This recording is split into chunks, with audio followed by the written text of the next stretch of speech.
I guess they're needing this trailer for the Kansas City Chiefs. Huh.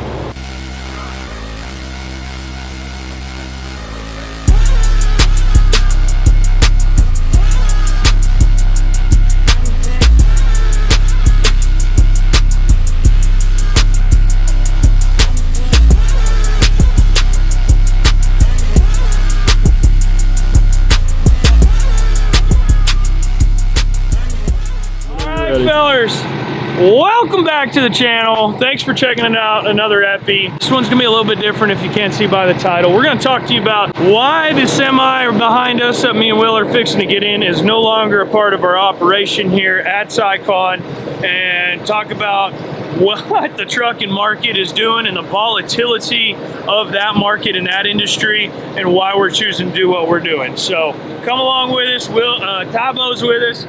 He dropped us off in my truck today. Me and Will, we're gonna hop in this semi. This will be Will's first experience in a semi today, so that should be kind of fun to see. Other than that, come along with us. We're gonna do some info, some shout outs, all that. Here we go. The shop, you can't even get it turned on. It's awesome. It's gotta be the other side.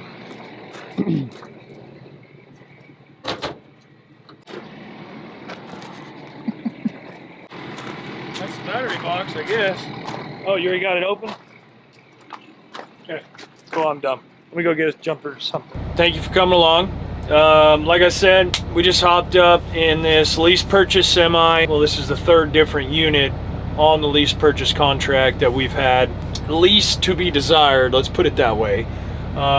It's caused a bunch of stress for not a whole lot of revenue.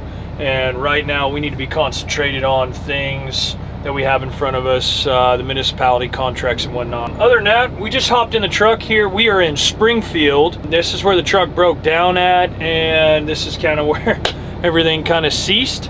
So me and Will just hopped in the truck here in Springfield. We're gonna go grab a trailer and get a trailer real quick that we stopped in here with. We're gonna take it to Kansas City and then go back home, hopefully, if we got enough hours. If not, we'll be stopping about halfway and getting all snuggle buddied back here. And then we got one more trailer to take back tomorrow, and then the truck goes back. So one last final little yahoo adventure, and I figured we'd get this one on here on YouTube. A semi will be coming back, in my personal opinion. I think we'll talk about that more in this video. But yeah, so we're gonna show you some cool things about the life of a truck driver for a couple of days anyways. I don't miss it. I don't miss it. A lot of people don't know this. Truck drivers just can't use their phone and Apple Maps, eh? So they've got to use GPSs that are good for them. So we're gonna basically, we put our height and weight in the GPS, so it's gonna tell us what roads we can and we can't go. So that's kind of cool.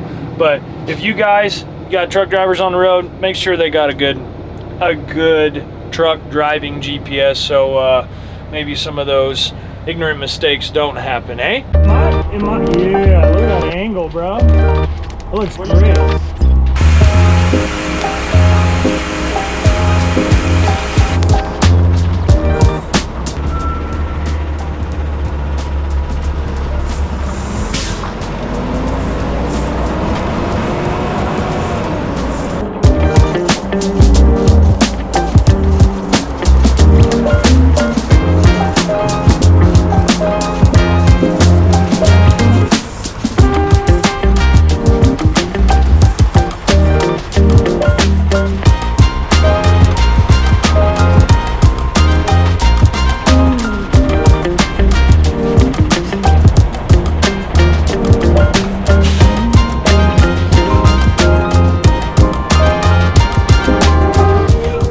Like I said, we're up here in Springfield. We had to grab the truck that was in the shop. We're grabbing this trailer from another shop. They didn't have room for it at the other shop. The truck got worked on, la-di-da-di-da. We're in Springfield. We're gonna run this trailer. This trailer we were leasing. We can talk a little bit about that. We were renting both of these flatbed trailers from Premier Trailer Leasing. I gotta say, big shout out to them. They have been fantastic for us. We had a little hiccup there from the get-go. Other than that, has been fantastic out of Kansas City, Missouri. We're gonna grab this. We're gonna run up probably a couple 100 miles to Kansas City and get a drop. Show you guys some of the tricks along the way. Come on.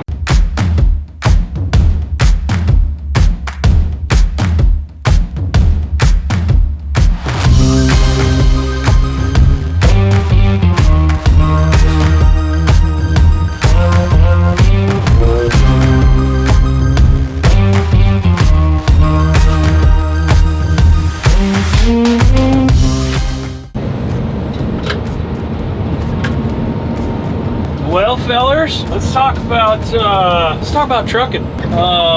We are officially. You guys are gonna have to mind the beeps and all the beeps. There's lots of beeps with these new trucks. Oh my lord. We are heading up here to Kansas City, like me and Will were talking there a little bit ago. I was telling you guys. Drop this trailer off, and we're gonna be running back to the shop and grabbing that other trailer to turn back in as well. The great thing about renting that's put us in this position to be able to do this, that hey, we don't want to do this trucking anymore, hands are up, we're done guys. We can just take everything back, turn it in, and that's the best thing about what we were doing when I was talking to you guys about this when we were getting into it, was rent, lease, buy, what do we do? We were looking at doing some lease purchasing at the end of the... Oh my lord. When we decided to get into this, we had a little bit more purpose. It was just before we started the channel. I was actually making this run up here to Kansas City and back to the shop, hauling about 10,000 foot of 8-inch ductile pipe into our yard so we could start contracts, right? Since then, with the economy and everything that's going on, the pipe really isn't needing to move as much from what I'm hearing. Our pipe is, you know, still gonna need to move, but it's already offered in the service. Our big thing was our supplier couldn't get it to us in a full truckload a lot of times.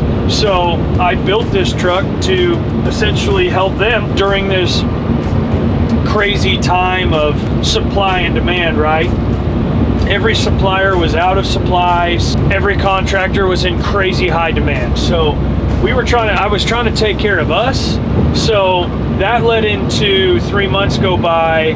Hey, let's go ahead and in between these pipe runs, let's go ahead and start picking up some loads on the load board, right? We did that. We started out with the first truck. If you guys go look back at one of our first written OG videos, was picking up the first semi from MHC Tulsa. We've gone through that one. We had a brand new truck to replace that truck. It didn't make 10,000 miles. And then we were given this truck, and then this truck. I gotta say, I don't think there's as much wrong with this truck. The gentleman that helped us get into this helped us out a lot and made sure it was on the road and ready to go. So, but essentially 3 trucks. When this truck went down again, I have been pouring money into this truck and trailer setup monthly, daily.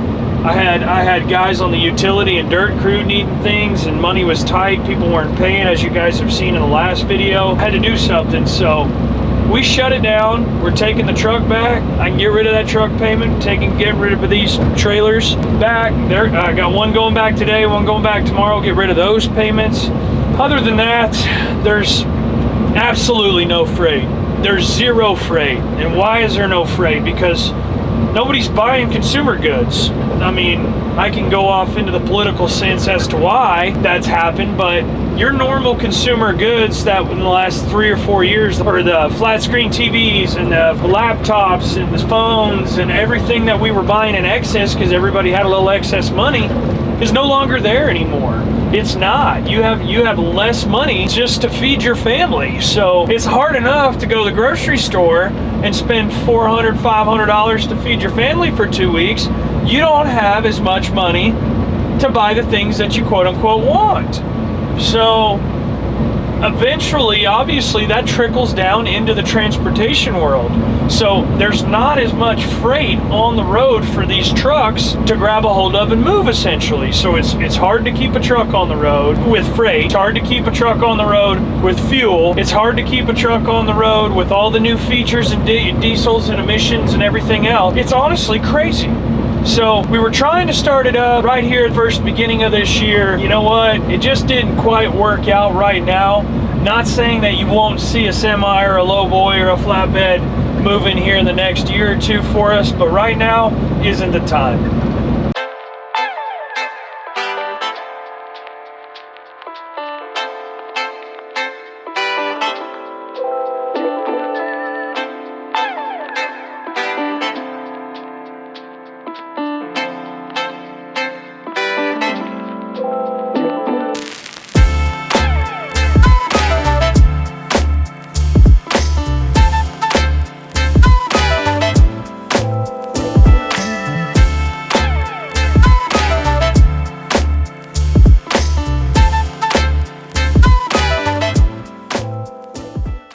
Made it. What's going on, man? We were talking about this trailer not more than 20 minutes ago. Well, here it is. I got another one coming to you tomorrow. I've got a customer that jumped for one. Now, They're well, like, we need to move the Chief's gear up to the training camp. We need a flatbed. I was like, I don't got one. you got two of them, Now I'm like, all right, now I got one. Yeah. But we gotta get those Chiefs trained up now. Guess they're needing this trailer for the Kansas City Chiefs. In Kansas City, drop in the one trailer. We've been to Springfield, picked up the truck and trailer, ran to Kansas City, dropping the trailer. We're gonna bring that other trailer back. Kind of sad to see it go, but honestly, it's a good time for it to go. Concentrate on what we need to be concentrated on. Not just like myself, but everybody seems to be jumping out of the game. There was too many guys jumping in the game kind of deal. So what do? Get it dropped here, and then we're gonna turn and burn and head for the house and pick another trailer up. And I'm gonna run it up here tomorrow, and then turn and burn and come back to the house. Like I know what I'm doing or something. Let's get this baby off of us and get back to the old casa.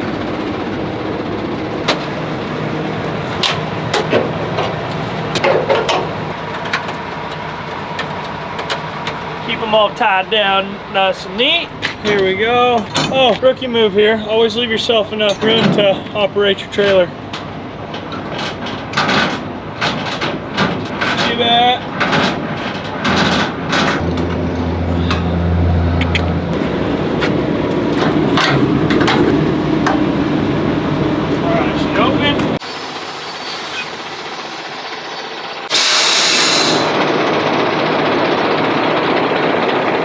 Beautiful.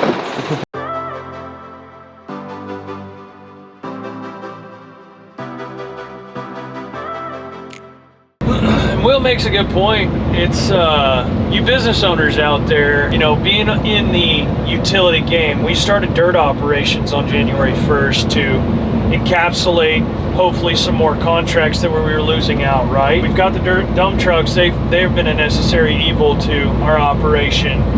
And then, you know, we spun around and we started you guys this YouTube channel, and it's taken a lot of time and a lot of gear and money and to get everything up off the ground so you guys can have this. So we started a lot of things on January 1st. This trucking operation was hopefully going to get fed a little bit more for our business rather than go out there and try and make it in the trucking world, because that's not what I was necessarily trying to do. I was essentially trying to keep our pipe inflowing to us with no stoppage and no breaks. You know what? It just didn't work out. And a lot of business owners will just keep trying and keep trying and keep trying until you're absolutely broke. I mean, I saw this really quickly and went, oh, we can't do this anymore. I had utility guys needing tools, I had dirt guys needing this, I needed these guys needing, dump truck guys needing fuel. So it was straining my business in order to keep this truck on the road. It didn't even make sense for the revenue that it was producing, the stress level it was producing, to go out there and try a whole new business venture while we have, you know, $5 million worth of operations in civil utilities and dirt operations is, yeah, it's kind of silly. I mean, one truck, you're probably going to gross 200, 250,000 a year, maybe 300, depending on what you're hauling. And of course it can go up from there, but I'm talking about base minimum. So why would you chase this when you have such a good thing going on there? So to all you business owners, you know, I totally get it, jumping in and dealing with a said business to help your current business. But like I did, don't lose focus on your current business and what's good in front of you and what's making you money. Nurture it, let it make you some more money. Don't chase other ventures. When it's time to shut it down, nix it. Shut it down right then and there, because your business will eventually let you know that you can't do it anymore. Just wanted to throw that at you guys.